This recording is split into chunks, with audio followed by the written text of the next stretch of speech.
Na 2022, nós schakelen aan lo que tá Chameleon Associates, que tá profissional ng ding indústria de security consultancy. Chameleon Associates ajuda-nos a fazer assessment, research de lo que é a área turística de Palm Beach e Eagle Beach. De aí nós saca foco, tem uma necessidade para patrulha para complementar o Beach Police, o time de KPA e todo o time de segurança de hotel, de hoteleiro, de restaurante, de malls, para por junto seguir melhorar Aruba su produto, melhorar e promover e sostener a segurança de nos turistas, de nos local, de nos comerciantes. Desde 2022 nós começamos o processo e hoje nos porta orgulhoso de por apresentar e anunciar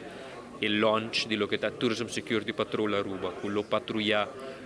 para começar Palm Beach e Eagle Beach de 8 horas de manhã até com 10h30 da noite. Nós temos 4 patrulhas com o patrulhado, 2 shifts e nós temos diferentes áreas também para não tomar descanso a Ribestrep, que nós temos que segurar que está mais visível possível a Ribestrep de Palm Beach e Eagle Beach. Importantíssimo em nosso approach estava tratar que nós também está certo para patrulha, Tourism Security Patrol, den segurança preventiva, dus lo que nos approach está para identificar, está alerta, dus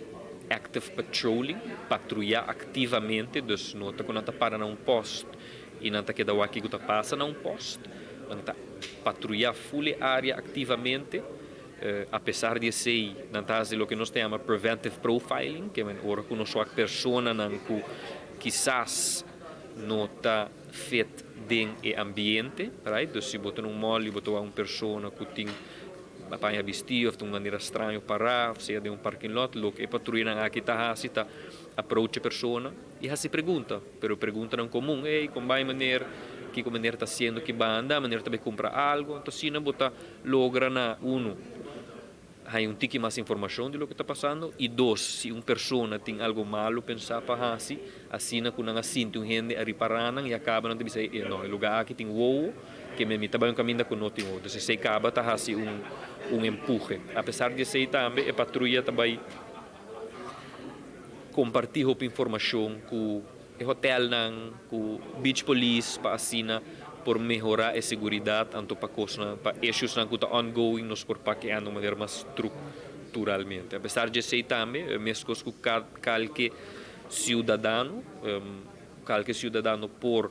arrestar gente op heterdaad, que se uma pessoa está horta tas bodilante por vice persona mi está arrestado op heterdaad e por tomar contato com polícia para não vir e para a pessoa. Que está mais visibilidade, ainda não ativo, preventivo e que está atrás de boa comunicação com o que está o security team do hotel e também KPA e a beach police que está dentro da área.